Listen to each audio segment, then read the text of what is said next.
Parkland, Florida, Santa Fe, Texas, and Marshall County High all saw school shootings in 2018. 2 students were killed. Several are hospitalized. It was ordered the 15-year-old alleged shooter be detained. Now school safety is becoming a national conversation. Well, we have a new normal. You know, it's not ever going to be the same. You'll never forget what happened. From new security measures Try to move the doors. to dedicated results from town hall meetings. Tried to put safety measures in place that reduce the vulnerability. What can be done to keep your kids safe? As you can see, several rounds did penetrate this backpack, and they actually went through each layer of the bag until you get to this last layer here. Knowing that we gave our children added protection, God forbid there's ever a situation. To looking for warning signs It's a loaded question, very broad. and helping those in need. Promote kindness, promote empathy. There's a light, there's a light there. And sometimes it just, it takes a lot of people to figure out how to get to the light. We dive into what schools are doing to keep your children safe. A special edition of 13 News starts now.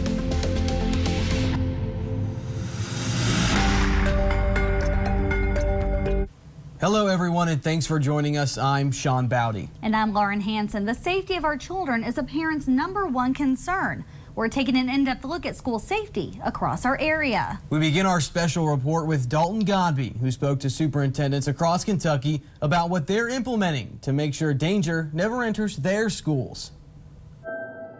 What happens when tragedy strikes? 2 students were killed. Several are hospitalized, and the accused shooter is in custody. Can it be stopped? You can't just make one plan and it fits all. Are we prepared? We can't regulate evil. If you can respond to Marshall County High School. Marshall County High School active shooter. We thought it could never happen. Not here, not our state, until it did. I saw 3 students down. January 23rd, 2018. A student unloads bullets into a commons area at Marshall County High School, injuring several, killing 2. People down, 1 unresponsive, the shooter's still on site. It hurt to see, but our ignorance finally was met with disaster.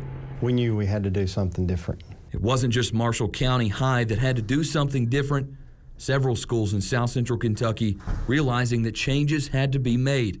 Training needed to be done and plans needed to be in place. We've looked at the entrances to all of our facilities and tried to put safety measures in place that reduce the vulnerability of those entrances. For Rob Clayton, safety has always been a priority in his time as superintendent of Warren County Schools, but the increase in school shootings have put pressure on leaders to continuously improve. For WCPS, it's about recognizing the problem first. We want to be on the front end. That's really our primary focus. Head over to Taylor County. Shots fired, go, go, go! You'll find that active shooter training is a priority. Their superintendent jumped at the opportunity when law enforcement needed schools to assist. We immediately raised our hands and said, hey, could you come to Taylor County? We want our teachers, our staff, our parents, our students as prepared as anywhere else in the nation. It's pretty clear that no school shooter has followed the same plan. Some detailed, some sporadic. That's why it's important to continuously train. So they're going to train us in multiple scenarios. That way we're better trained and more well-planned across the board. We're still left asking the same question, though. How do you create a perfectly safe school? It may be counseling students, maybe it's active shooter training. I got an open door. But if you want an honest answer, we just can't. Regardless of what precautions you put in, there's always a way around it. We can't guarantee that any incident won't occur at any given time. That's just part of living in our great country. Even though we are getting well prepared, you can't prepare for everything. It may never be perfect, but safety improvements will never stop. We can put appropriate measures in place on the front end that will minimize the opportunity for something like that to occur. After all, school should be the safest place to be. For 13 News, I'm Dalton Godby reporting. With technology, students are finding out about school violence faster than before, which can make them feel nervous and unsettled. Here's a look at how schools are tackling anxiety. We heard boom, boom, boom, boom, boom. This is not something that we can comprehend. And the kids instantaneously dropped to the floor. Wow, that could actually happen. And it actually did happen. For some, school shootings are something that happens far away. Your chest will start to get tight. It makes you feel like you can't breathe. For others, it hits closer to home. Or you'll just get dizzy or this kind of tunnel vision where you kind of just blur everything else out. Ethne and Cora Kirk are high school students who are living in a world where school shootings aren't just happening across the nation, but right here in their state. It was ordered the 15-year-old alleged shooter be detained. Now, I don't like the fact of somebody actually getting into the school if you think it's safe or something like that, and it's just a little bit nerve-wracking. Cora has more of a physical reaction. Like your throat will feel kind of tight. While Ethne keeps her anxiety on the inside. I often like to make sure that the students will be safe, and then it panics me because I can't protect everybody, and so it's often that fear of you don't know what's going to happen. The Warren County School District has counselors on hand if a child is feeling anxious or scared. We hear a lot of conversation in the hallways about it. And so we really work hard just to kind of, ease their fears and, promote kindness, promote empathy, encourage them to come talk to us. If there's a situation the counselors don't feel like they can handle, the district also has 6 mental health professionals who are a phone call away.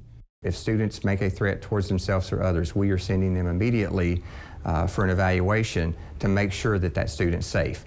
The Kirk family also helps the girls with their anxiety by talking about what's going on in school, what their friends are saying, and what their teachers are saying. I think talking about it when it comes to feeling anxious about a situation like this is critical, because that way they can voice their concern, they can voice their fears. No matter how big the school is or how small the school is, there's a lot of chance that anything can happen, and I mean, that's really the reality.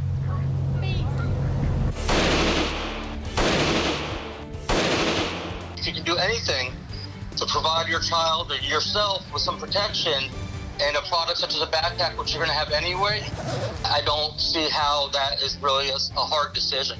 A little later on 13 News, a look at bulletproof backpacks, who's selling them, and a look at if they work.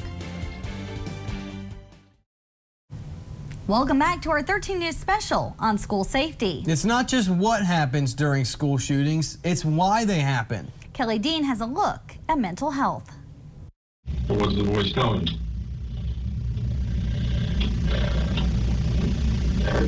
A faint look inside the mind of Nicholas Cruz, the Parkland High School shooting suspect. Other school shooting suspects, Gabe Parker of Marshall County, Demetrius Pagorchi of Santa Fe, have experts evaluating whether mental illness played a role in their alleged motives. There's no evidence that those people are any more likely to engage in physical violence than those people who have normal brain chemistry. Now, the brain is a complex organ, which makes finding a definitive answer as to why these school shootings take place nearly impossible. But what is mental health? It's a loaded question, very broad. And what makes one mentally healthy? Normal has much more to do with the manner in which one copes with the stressors that occur during the course of one's life. Experts say while chemical imbalances in the brain can be hereditary or even random, it's more than often circumstantial. Chaos at home oftentimes leads to chaos in the heart. Dr. Grau has worked with pediatric psych patients for 15 to 20 years, saying substance abuse in the home, domestic violence, and neglection are factors that can lead to long-term mental instability. A lot of the individuals who engage in these kinds of behaviors, these kinds of crimes, have a sense of being very much alone. The focus on mental health within the school system is only increasing. Undiagnosed and untreated mental health issues definitely played a role in those events. Step inside Miss Clarity's room at Rich Pond Elementary. So today is your first guidance class. A school counselor every student recognizes. Each homeroom gets one class every 3 weeks. Hug Miss Clarity.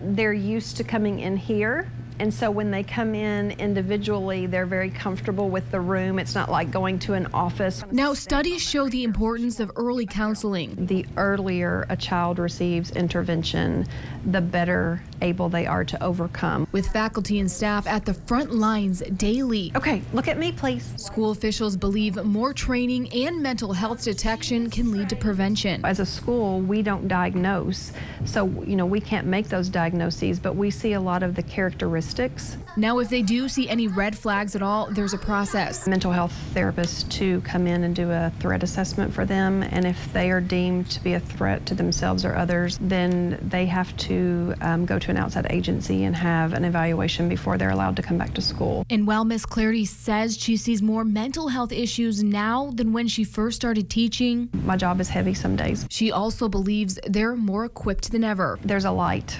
there's a light there, and sometimes it just, it takes a lot of people to figure out how to get to the light, but we can get there. The prayer for every educator that light never fades and that laughter never has to turn into cries. I know you're sad and I'm here to help, right? One discussion that has come up in regards to school safety is bulletproof backpacks. Now, in no way are we saying this is the solution, but we did want to test the product for ourselves. Our Darby Bean headed to the gun range to find out if they can really withstand the impact. Well, I really like my teacher and the nice kids that are at my school. With kids back in school, safety is a top priority. If you can do anything to provide your child or yourself with some protection and a product such as a backpack, which you're going to have anyway, I don't see how that is really a hard decision. A lot of people have the clear backpacks. A lot of people have ones like mine. And some people are now turning to bulletproof backpacks. We know that there's no such thing as 100% protection. There never will be when it comes to sending your loved ones or yourself outside of your home. But there is 100% chance that you will have no protection without something that you can use. Mark Sontag is president of a company that sells bulletproof backpacks, luggage, and inserts. Last year in 2017, there was a really big increase in mass shootings, including in his hometown of Parkland, Florida. My wife is a teacher here. We have 3 children, one in the high school, middle, and elementary schools here. And that's when we started focusing more on the ballistic protective backpacks. We took one of these backpacks to the gun range to test it out for ourselves. It's the insert in the bag that make these bulletproof, rated to withstand the impact from certain caliber weapons. They weigh, like I said, 20 ounces, nothing to it. We sell them where they're separate, so if you have a backpack already, you can place it into the pack, or the backpacks come with them built in. We tested out a 9mm handgun, a .40 Smith & Wesson, and even though this insert isn't rated for it, we also tested out an AR-15. As you can see, several rounds did penetrate this backpack, and they actually went through each layer of the bag until you get to this last layer here where the bullet-resistant material is. When you flip the backpack around, you can see that the backpack was bent some, but the only rounds that went through the bag were the AR-15, which this material is not rated for. Just knowing that we gave our children added protection, God forbid there's ever a situation, which is the reality in today's day and age, we know that we've done everything we can to give them that confidence, that safety, and ourselves, knowing that we did all we could. Piper says even third graders are talking about school safety. We pretty much talk about stuff like that, anything that comes up. Reporting for 13 News, I'm Darby Bean. One of the students last year basically said that if it hadn't been for me, he may not be here anymore. In 2 minutes, a look at the officers who work to keep your children safe when you drop them off at school.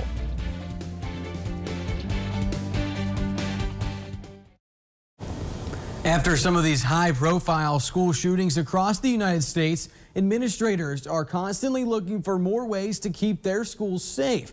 Here's one way school resource officers are attempting to do exactly that.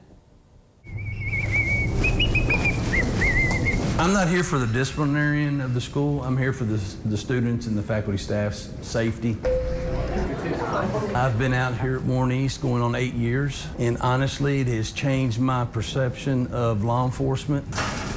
This will be my 11th year. I was school resource officer when both my kids went through school and graduated.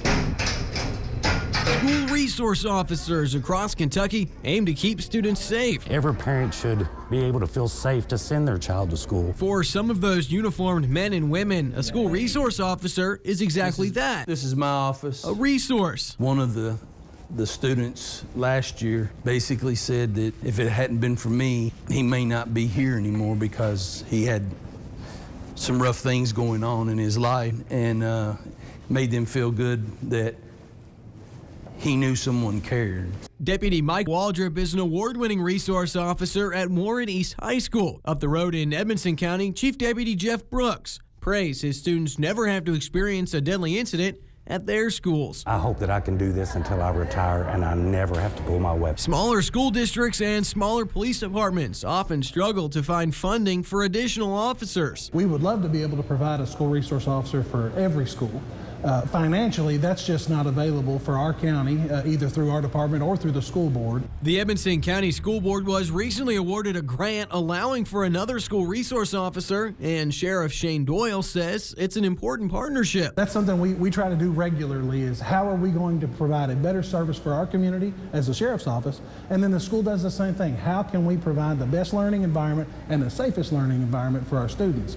And it is a cooperative venture between the two entities. You know, they pay for part of it, we pay for part of it, because it is a priority for us. These two deputies, though miles apart, share a passion for protecting their county's future, and they agree.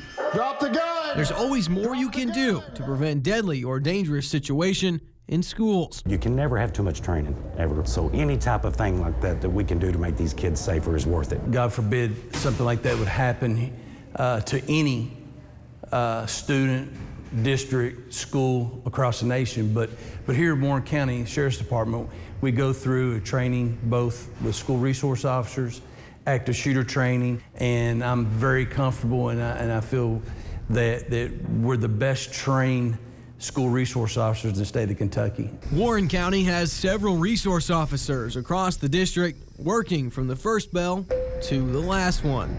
Reporting in Brownsville and Bowling Green, I'm Sean Bowdy, 13 News. Last month, Warren County approved the addition of 5 school resource officers. The plan is to add the resource officers to each of the middle schools while also partnering with elementary schools. Warren County Schools and Warren County government has long prided itself in being progressive and trying to be on the cutting edge and out in front, and I think this is just one small example. Each high school in the school district already has its own SRO. And we had a huge response from the community members. All the stakeholders of the community got behind that. Next on 13 News, a look at how a community appeal on a Facebook page helped Taylor County schools install extra security measures. Ever since the school shooting in Marshall County, Kentucky, parents in South Central Kentucky have become increasingly concerned for the safety of their child. Taylor County has already taken progressive steps to ensure the safety of their children. Slide them under the doors. Put your pen in. This is the Barracuda Intruder Defense System. It blocks intruders from getting into classrooms, and Taylor County recently put them in every school they have, and they did it without raising taxes. The superintendent put a request out on his personal Facebook page and on the school system's website, asking for donations to buy the Barracuda Intruder Defense System. And we had a huge response from the community members. All the stakeholders of the community got behind that. And within a week, we had enough to purchase one for the entire district. And really, we didn't have to twist any arms or beg anyone. We actually ended up having more donations than what we even requested. And with that extra money, they added more video cameras, door locking systems, and other student safety measures. You know, our educational vision is to have students prepared to do something when they finish up here, whether it's going straight into their job, going into a career pathway, going to a vocational school, or going to college. We want to have them prepared for life in our school district. But in the meantime, we want to make sure that we can assure all parents that their kids are going to be safe. We can do small group lessons for students who are feeling fearful. We have a group called Worry Warriors, and that's for students who just have a general sense of worry. So we know that those are students who may be more easily triggered when they hear about things like school shootings. And then just on an individual basis, we partner with KidSpot in the community, and they provide mental health counseling. Jennifer Godsey works at the KidSpot Center. She also has 2 children in the school system.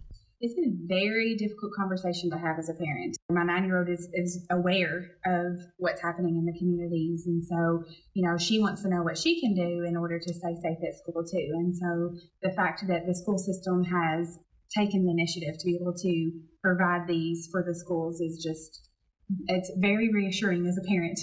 And Kristen says the students are doing great. They bounce back. They're resilient. They adapt easily. So we spent a little bit of time in our drills talking about the Barracuda, and now they've moved on. This is one more reason that you're safe in this school. You can feel safe here because we have adults in this building who care about you and are here to protect you. We keep all our doors locked, and we have a Barracuda if we need to use it that will help keep someone out. As a parent, it's heartbreaking to know that that's what's required of the schools now in order to keep our kids safe. But they're doing it. They're doing it. They're doing it well. State lawmakers, superintendents, school safety experts, and even a high school student serve on a working group where they get a comprehensive look into school safety. Every school's different. Now we know that, and when we get into school safety, we have local control and to see what school systems, what they're doing, so we can learn from the best practices that are out there. And so, once again, what works in Fayette County may be different than what works in Barron County or Hart County. But for the working group, we just continue to listen.